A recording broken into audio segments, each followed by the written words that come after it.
విద్యా హక్కు చట్టాన్ని కార్పొరేట్ విద్యాసంస్థలు తుంగలో తొక్కుతున్నాయని విద్యార్థి సంఘాలు మండిపడుతున్నాయి. కనీస వస్తువులు లేకపోయినా ఫీజుల దోపిడీ మాత్రం ఆగడం లేదని విద్యార్థి సంఘాల నేతలు ఆరోపిస్తున్నారు. విద్యా సంస్థలు వ్యాపార సంస్థల అవతారమెత్తి పుస్తకాలు, యూనిఫామ్ పేరుతో కోట్లు కొల్లగొడుతున్నారని విద్యార్థి సంఘాలు అంటున్నాయి. చదువు కొంటున్నామా అనే స్థాయిలో ఉన్న కార్పొరేట్ విద్యా సంస్థల వ్యవహారాలపై మా ప్రతినిధి సుధీర్ మరింత సమాచారం అందిస్తారు. చైతన్య పాఠశాల మరియు కళాశాలల ఆగడాలు అయితే కనుక రోజు రోజుకు మితిమీరిపోతున్నాయని చెప్పుకోవచ్చు. మరోపక్క చూసుకుంటే కనుక విద్యార్థులను కూడా పీడిస్తున్న పరిస్థితి అయితే శ్రీ చైతన్య కళాశాల పాఠశాలలో కూడా పూర్తిస్థాయిలో ఉందని చెప్పుకోవచ్చు. అయితే ఈరోజు ముఖ్యంగా చూసుకుంటే కనుక శ్రీ చైతన్య పాఠశాలకు సంబంధించి అలా కళాశాలలో కూడా పూర్తి స్థాయిలో మనం చూసుకుంటే కనుక కళాశాలలో దాదాపుగా ఒక్కొక్క రూముకి 40 మంది విద్యార్థులను పెట్టాల్సింది పోయి దాదాపుగా 60 నుంచి 70 మంది విద్యార్థులను కూడా ఇక్కడ పెడుతున్న పరిస్థితి అయితే ఉంది. ముఖ్యంగా చూసుకుంటే కనుక ఇలా పెట్టడంతో కూడా ఒక్కసారిగా అగ్నిమాపకాలు సంభవిస్తే కనుక పూర్తిస్థాయిలో విద్యార్థులు కూడా పెద్ద ఎత్తున మృతి చెందే అవకాశాలు ఉన్నాయి. మరోపక్క చూసుకుంటే కనుక ఐఐటి అంటూ, నీట్ అంటూ, అలాగే డే స్కాలర్ అంటూ, అలాగే హాస్టల్ స్కాలర్ అంటూ పూర్తిస్థాయిలో కూడా ఇలా విద్యార్థులను అయితే కనుక నిలువు దోపిడీ చేస్తున్న చైతన్య విద్యా సంస్థలపైన కూడా పూర్తిస్థాయిలో ఏసీబీకి కేసులు పెట్టాలని చెప్పి విద్యార్థి సంఘాలు కూడా ఆరోపిస్తున్న పరిస్థితి అని చెప్పుకోవచ్చు. అయితే ముఖ్యంగా మనం చూసుకుంటే కనుక ఏదైతే చైతన్య విద్యా సంస్థలు అయితే కనుక రోజు రోజుకు వాళ్ళ ఆగడాలు కనుక మితిమీరిపోతున్నాయని చెప్పుకోవచ్చు. అయితే ఇదే అంశానికి సంబంధించి మాట్లాడేందుకు మనతో పాటు కొంతమంది విద్యార్థి సంఘ నేతలు ఉన్నారు. వాళ్ళని అడిగి తెలుసుకుందాం. అసలు చెప్పండి, ఏంటి అసలు శ్రీ చైతన్య విద్యా సంస్థలు ఏం జరుగుతుంది? విద్యార్థులు కూడా రోజు రోజుకు మనం చూసుకుంటే కనుక ఎక్కడో ఒక చోట మృతి చెందిన పరిస్థితులు ఉన్నాయి. దీని మీద మీరు విద్యార్థి సంఘంగా ఎటువంటి చర్యలు తీసుకుంటారు? ఇప్పుడు మనం శ్రీ చైతన్య విద్యా సంస్థల దగ్గర ఉన్నామో ఇక్కడ ఫీజులు ఎక్కువ వసూలు చేస్తున్నారు. ఇంటి దగ్గరికి వచ్చి అదే పనిగా ముందస్తు అడ్మిషన్ చేసుకోవడం వల్ల 10,000 తగ్గుతుంది, 5,000 తగ్గుతుందని ముందస్తు అడ్మిషన్లు చేసుకోవడం వల్ల ఎక్కువ తల్లిదండ్రులను ఇబ్బంది పెడుతున్నారు. మా ఇంటి దగ్గరికి మా తమ్ముడు కోసం కూడా చాలాసార్లు రావడం జరిగింది. అసలు వీళ్ళ అరాచకాల అరికట్టడానికి ఎవరు స్పందించడం లేదు. డిఓ గారు ఏం చేస్తున్నారు, వీరిపైన నోటీసులు వెంటనే జారీ చేయాలని ఏఎస్ఎఫ్గా డిమాండ్ చేస్తున్నాం. ఇక్కడ మరో కొంతమంది విద్యార్థులు తెలుసుకుందాం. ఏంటి అసలు చెప్పండి, అసలు శ్రీ చైతన్య విద్యా సంస్థలు ఏం జరుగుతుంది? అసలు దాదాపుగా ఒక్కొక్క క్లాస్ రూమ్లో 40 మంది విద్యార్థులను పెట్టాల్సింది పోయి దాదాపుగా 80 నుంచి విద్యార్థులు పెడుతున్నారు. ఒకవేళ ఇక్కడ మనం చూసుకుంటే కనుక ఇక్కడ మనం చూసుకోవచ్చు, చిన్న చిన్న సందుల్లో ఒక పెద్ద అపార్ట్మెంట్లో కూడా ఈ చైతన్య కాలేజీలు పెట్టిన పరిస్థితి అయితే ఉంది. ఒకవేళ అగ్నిమాపకాలు సంభవిస్తే కనుక ఏం జరుగుతుంది అసలు పరిస్థితి? ఈరోజు ఒక్కటిగా విద్యా సంస్థలను శ్రీ చైతన్య సంస్థలను నిర్వచించాలంటే ఒకే ఒకటి చెప్పేస్తూ విద్య కోసమై విద్యా సంస్థలకు ఏర్పడి విద్యనే వ్యాపారంగా చేసుకొని విద్యా వ్యాపారం చేస్తున్న ఏకైక విద్యా సంస్థలు ఏమైనా ఉన్నాయంటే అవి చైతన్య అవి. వీరు ఎన్నికలను తలపించేలా ప్రచారం చేసి విద్యార్థులకు తల్లిదండ్రులను మభ్యపెట్టి వారిని లొంగ తీసుకొని మేము ఫీజు తగ్గిస్తామని చెప్పి ఈరోజు చూసుకుంటే వేల ఫీజులు దోపిడీ చేస్తూ ఉన్నారు. ఈరోజు టెక్నో, నియో రకరకాల కోర్సులు పెట్టి ఫీజులు వసూలు చేస్తున్నారు తప్ప ఏ విద్యార్థి అతని సామర్థ్యాన్ని బట్టి ఎందుకని మీరు చదువు చెప్పడం లేదు? వారి విద్యార్థులు మృతి చెందుతున్నా మీరు పట్టించుకోరు. మీకు కోర్సులు వాళ్ళ రకాల యొక్క డబ్బులు కావాలి, కానీ మీరైతే విద్యార్థులకు సంబంధించి వారి యొక్క ఫీజులను మీరు వారి సామర్థ్యం బట్టి ఫీజులు వసూలు చేయరు. మీ కోర్సులకు సంబంధించి దాన్ని బట్టి చేస్తారు. లక్షల ఫీజులు దోపిడీ చేస్తున్నా మీరు ఎందుకు తెలియదు? ఈరోజు ముఖ్యమంత్రి గారు, కూటమి ప్రభుత్వం, వాళ్ళ ఎమ్మెల్యేలు, ఎంపీలు అందరూ కలిసిన ప్రకారం P4 మోడల్ అంటే తప్ప ఓన్లీ ప్రైవేట్ తప్ప వేరేది ఏమీ లేదు. ఓన్లీ ప్రైవేట్ చేతికి అందించి ఈరోజు ఈ ప్రభుత్వము పూర్తి స్థాయిలో దోపిడీ చేస్తూ ఉంది. దీనిపై ఎందుకని ఏసీబీ దాడులు చేయట్లేదు? విద్యాశాఖ మంత్రిగా స్పందించరు, జిల్లాలో అధికారులు స్పందించరు. కాబట్టి వెంటనే తక్షణమే ఫీజులు దోపిడీ చేస్తున్న, అక్రమాలకు చేస్తున్న విద్యార్థుల మృతి కారణమైన చైతన్య సంస్థలపై కేసులు బనాయించి వాటికి నోటీసులు అందించి దాన్ని సీజ్ చేయాలని మేము అఖిల భారత విద్యార్థి సమాజం ఏఎస్ఎఫ్గా మేము డిమాండ్ చేస్తాం. మనం ప్రధానంగా చూసుకోవచ్చు, ఇక్కడ చైతన్య బిల్డింగ్ కూడా ఉంది ఇక్కడ పూర్తి స్థాయిలో. దానికి చూస్తే కనుక కనీస ప్లే గ్రౌండ్ లేని పరిస్థితి కూడా ఉంది దానికి. అసలు ఇలాంటి వాటికి ఎలా అనుమతులు ఇస్తారు? మనం ఏమన్నా చెప్పండి. ఈరోజు ప్రభుత్వాలు కూడా ప్రైవేట్ సంస్థల వారి యొక్క తాడికి తట్టుకోలేక వారికి లొంగిపోయి వారికి ఊడిగం చేస్తూ ఉన్నారు. ఈరోజు చూసుకుంటే ఎత్తెత్తు భవనాలు ఏసీలు పెట్టి ఫీజులు వసూలు చేస్తారు తప్ప దానికి సంబంధించి గ్రౌండ్ ఉండదు, దానికి సంబంధించిన ఏది క్వాలిఫైడ్ టీచర్స్ ఉండరు. ఏదో డిగ్రీ, ఇంటర్ అయిపోయిన వాళ్ళని తీసుకొని వచ్చి ఈరోజు విద్యార్థి తల్లిదండ్రులకు మోసం చేసే తప్ప ఈ ప్రభుత్వం, ఆ సంస్థలు తప్ప వేరే ఏం జరగడం లేదు. ఈ చైతన్య విద్యా సంస్థలలో అధికారులు కూడా ప్రభుత్వానికి లొంగిపోయారు. ప్రభుత్వం చైతన్య సంస్థలు లాంటి కార్పొరేట్ సంస్థలు లొంగిపోయాయి.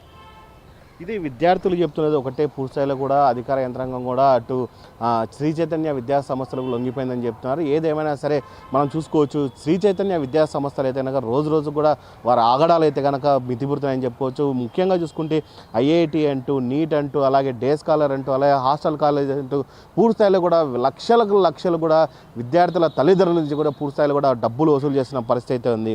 అయితే ఇదే అంశానికి మంచి మనతో మాట్లాడేందుకు ఏఎస్ఎఫ్ రాష్ట్ర అధ్యక్షులు వల్లరాజు ఉన్నారు. ఆయన అడిగి తెలుసుకుందాం. ఏంటి అసలు చెప్పండి, శ్రీ చైతన్య విద్యా సంస్థలు ఏం జరుగుతుంది అసలు, ఎందుకు మనం ఎక్కడ చూసినా కానీ విద్యార్థులు కూడా పూర్తిస్థాయిలో కూడా ఈ చదువు ఒత్తిడి తట్టుకోలేక కూడా మరణించిన పరిస్థితులు ఉన్నాయి. దీని మీద మీరేమంటారు? అంటే రాష్ట్ర వ్యాప్తంగా శ్రీ చైతన్య విద్యా సంస్థల్లో పెద్ద ఎత్తున దోపిడీ జరుగుతుంది. ఇది బాహ్య ప్రపంచానికి, తల్లిదండ్రులకు, ప్రభుత్వానికి, విద్యాశాఖ అధికారులకు అందరికీ తెలిసినప్పటికీ తల్లిదండ్రులు విద్యార్థులకు మంచి భవిష్యత్తు కల్పించాలనేటువంటి ఒక ఆలోచనతో కార్పొరేట్ విద్యా సంస్థలకు చేర్పిస్తారు. అయితే ఈ కార్పొరేట్ విద్యా సంస్థల్లో ప్రప్రదంగా ఉన్నటువంటి శ్రీ చైతన్య విద్యా సంస్థలు, ఈ శ్రీ చైతన్య విద్యా సంస్థల్లో చెప్పిందే చెప్పి అనేటువంటిది ఏవైతే అంటే ఇప్పుడు ప్రభుత్వ కళాశాలలో నెట్, సెట్, జేఆర్ఎఫ్ లాంటి క్వాలిటీ లేదంటే ఈ ఏదైతే ఈ స్టేట్ ఎలిజిబిలిటీ టెస్ట్ ఉందో ఇలాంటివన్నీ క్వాలిఫై అయ్యి లెక్చరర్లుగా ఎంపికై చెప్పేటువంటి చదువుల కంటే దురదృష్టవశాత్తు ఏదైతే ప్రభుత్వ కళాశాలలో లేదంటే ప్రభుత్వ విద్యా సంస్థల్లో బోధించేటువంటి టీచర్లు లేకపోతే లెక్చరర్ల విద్యార్థులను కూడా ఇవాళ కార్పొరేట్ ప్రైవేటు విద్యా సంస్థలు ఏదైతే శ్రీ చైతన్య విద్యా సంస్థలు ఉన్నాయో ఇలాంటి విద్యా సంస్థలకు వాళ్ళ యొక్క విద్యార్థులను అప్పచెప్తా ఉన్నారు. భవిష్యత్తు గురించి ఆలోచించడమే కాదు, ఆ విద్యా సంస్థలకు ఒక మాటలో చెప్పాలంటే విద్యార్థుల యొక్క ఆలోచనలను, విద్యార్థి యొక్క భవిష్యత్తును లక్షల రూపాయలు పెట్టి ఆ విద్యా సంస్థకు తాకట్టు పెడతా ఉన్నారు. ఒక మాటలో చెప్పాలంటే ఏమంటే నాలెడ్జ్ గెయిన్ చేస్తారు శ్రీ చైతన్య విద్యా సంస్థలు. శ్రీ చైతన్య విద్యా సంస్థల్లో చెప్పే బట్టి చదువులే ఇవాళ విజ్ఞానం అనే విధంగా ఈ దశకు తీసుకొచ్చినటువంటి శ్రీ చైతన్య విద్యా సంస్థల పైన ఈ ప్రభుత్వము లేకపోతే విద్యాశాఖ అధికారులు తనిఖీలు ఎందుకు చేయడం లేదు, కేసులు ఎందుకు బనాయించడం లేదని చెప్పి మొదటగా ఆల్ ఇండియా స్టూడెంట్ ఫెడరేషన్గా మేము డిమాండ్ చేస్తూ ఉన్నాం. ఇవాళ చూస్తూ ఉన్నాం శ్రీ చైతన్య విద్యా సంస్థల్లో మొత్తంగా ప్రతి మాసానికి ఒకసారి ఈ రాష్ట్రంలో ఏదో ఒక జిల్లాలో విద్యార్థులు ఆత్మహత్యలు చేసుకుంటా ఉన్నారు. ఎందుకు ఆత్మహత్యలు చేసుకుంటున్నారంటే చదువుల ఒత్తిడి పేరుతో. రెండవ అంశం ప్రధానంగా ఫీజుల ఒత్తిడి పేరుతో. అంటే చదువుల ఒత్తిడి ఒకటి, ఫీజుల ఒత్తిడి ఒకటి. ఇంత భయంకరమైనటువంటి ఒత్తిడి ఇవాళ కేవలం శ్రీ చైతన్య కార్పొరేట్ విద్యా సంస్థల్లో జరుగుతూ ఉంటే విద్యాశాఖ అధికారులు ఏమైనా గుడ్డిగా ఏమైనా కరెక్షన్ చేస్తున్నారా లేకపోతే పరిశీలన చేస్తున్నారా? ఎందుకు ఇవాళ ఇంటర్మీడియట్ బోర్డు ఒకటి వచ్చి ఆ బోర్డు ఈ అకాడమిక్ ఇయర్ ఈ 3 మాసాలకు ఒక టెస్ట్ పెట్టాలి, 6 నెలలకు ఒక టెస్ట్ పెట్టాలి, తర్వాత ప్రాక్టికల్ ఎగ్జామ్ పెట్టాలి, లేకపోతే వీళ్ళందరికీ ఈ ఎన్విరాన్మెంట్ ఎథిక్స్ ఎగ్జామ్ లాంటివి ఎందుకు పెట్టాలి అంటే సమాజంలో వచ్చేటువంటి విద్యార్థులకు ప్రాక్టికల్ విలువలు తెలియాలనేటువంటి ఒక ఉద్దేశంతో ఇలాంటి పరీక్షలు నిర్వహిస్తారు. కానీ శ్రీ చైతన్య విద్యా సంస్థల్లో ఏ ఒక్క చోటైనా ఈ రాష్ట్రంలో ల్యాబులు పెట్టి పరీక్షలు పెట్టేటువంటి పరిస్థితి ఉందా? లేనే లేదు. ఎక్కడ కూడా కేవలం డబ్బులు వసూలు చేస్తూ ప్రాక్టికల్స్ మార్కులు వసూలు చేస్తూ ఉన్నారు. విద్యార్థులు ఆ రకంగా మోసం చేస్తున్నారు. మనం ప్రధానంగా చూసుకోవచ్చు, ఒక కళాశాలలే కాదు, పాఠశాలలో కూడా దాదాపుగా నర్సరీ నుంచి ఎల్కేజీ, యూకేజీ నుంచి కూడా పుస్తకాలు కూడా పిల్లలకు మోయలేని భారం నుంచి పుస్తకాలు రాస్తూ కూడా అటు విద్యార్థుల తల్లిదండ్రులు కూడా పుస్తకాలు ఇబ్బందులు పెడుతున్న పరిస్థితి ఉంది. ఒక నర్సరీకి దాదాపుగా లక్షల ఫీజులు ఉన్నాయి. అలాగే 6th క్లాస్ నుంచి 7th క్లాస్ కూడా 1,50,000 ఫీజులు ఉన్నాయి. ఇలాంటి పరిస్థితుల్లో మనం ఎలా చూడొచ్చు? ఒక రకంగా చెప్పాలంటే ఇప్పుడు సామాన్య తల్లిదండ్రుల యొక్క పరిస్థితి లేదంటే ఉన్నత స్థాయిలో ఉన్నటువంటి తల్లిదండ్రుల పరిస్థితి కేవలం విద్యా వైద్య రంగాలకు తాము సంపాదించేటువంటి జీతభత్యాల్లో 75% ఖర్చు పెడుతున్నా కూడా విద్యారంగానికి సంబంధించి విద్యార్థుల్లో క్వాలిటీ తగ్గిపోతూ ఉంది. అదేమంటే జేఈ మెయిన్స్ లేకపోతే నీటు, ఎంసెట్, ఇంజనీరింగ్ పేర్లతో మోసం చేస్తూ ఉన్నారు. ఆ మేరకు సీట్లు వస్తాయని చెప్పి తల్లిదండ్రులు అభిప్రాయపడుతూ ఉన్నారు. తప్పు. ఈ శ్రీ చైతన్య విద్యా సంస్థల్లో చేర్పించడం ద్వారా తల్లిదండ్రులను లూటీ చేస్తున్నారు. విద్యార్థుల యొక్క తలకాయలో, మెదళ్లలో విచ్ఛిన్నం చేస్తున్నారు. ఏవైతే విద్యార్థులు కోరుకుంటున్నారో లేదంటే స్నేహశీలి లేదంటే ఇలాంటి అంశాలకు సంబంధించి సామాజిక విలువలకు సంబంధించినటువంటి నేర్పడంలో శ్రీ చైతన్య విద్యా సంస్థలు ఆది నుంచే కార్పొరేట్ ఆలోచనలు, దోపిడీ, దందా, అనార్కిజ భావాలు విద్యార్థుల మెదడులో చొచ్చుకొని వేయే విధంగా బోధిస్తూ ఉన్నారు. కాబట్టి ఈరోజు బయట సమాజంలోకి వచ్చేటువంటి విద్యార్థుల యొక్క వారి యొక్క స్థితిగతులు ఆ విధంగా ప్రేరేపితం అవుతున్నాయి కాబట్టి ఆత్మహత్య చేసుకుంటా ఉన్నారు. మరి ఫీజుల గురించి చెప్పాలంటే ఒక్క శ్రీ చైతన్య విద్యాసంస్థలే కాదు, కార్పొరేట్ విద్యాసంస్థల్లో మొత్తంగా ముక్కు పిండి వసూలు చేసే విధంగా నిలువుదోపిడీ చేస్తూ ఉన్నారు. ఎల్కేజీ నుంచి కేవలం 10వ తరగతి వరకే ఒక్కొక్క విద్యార్థి మీద 10 లక్షల రూపాయలు, తక్కువ అంటే ఎల్కేజీ నుంచి 10వ తరగతి వరకు 10 లక్షల రూపాయల వ్యాపారం చేసేటువంటి అతి పెద్ద పారిశ్రామిక రంగంగా విద్యారంగం ఇవాళ తయారైంది. పాఠశాలలో బుక్స్ పేరుతో, లేకపోతే లేసుల పేరుతో, టై పేరుతో, నోట్స్ పేరుతో, లేకపోతే ముడ్డి గడిగేటువంటి ఆయా పేరుతో డబ్బులు ఎక్కువ వసూలు చేస్తూ ఉన్నారు. ప్రధానంగా పిల్లోని చేర్పించుకునేటప్పుడు ఇంటి దగ్గరికి వస్తారు. ఇంటి దగ్గరికి వచ్చేసి మా పిల్లాన్ని చేర్చని అంటారు. దాదాపుగా ఫీజు వసూలు చేసేటప్పుడు కూడా 3 టర్ముల్లో ఫీజులు వసూలు కట్టాలి అని అంటారు. ఒకవేళ మనకు దాదాపుగా మా ఇంట్లో పరిస్థితులు బాగాలేక, ఆర్థిక పరిస్థితులు బాగాలేకుంటే కనుక విద్యార్థులను స్కూళ్ళలో నిలబెట్టడం కావచ్చు, తోటి విద్యార్థుల మీద ఈ విద్యార్థి నిలబెట్టడంతో ఆ విద్యార్థికి మానసిక లోపానికి కూడా గురయ్యి సూసైడ్ చేసుకునే పరిస్థితులు ఉన్నాయి. దీని మీద మనం ఎలా చూడొచ్చు? అంటే ఒక రకంగా చెప్పాలంటే మేము ఇదివరకే అభిప్రాయపడతా ఉన్నాం, వాస్తవిక అంశాలు తెలుపుతా ఉన్నాం.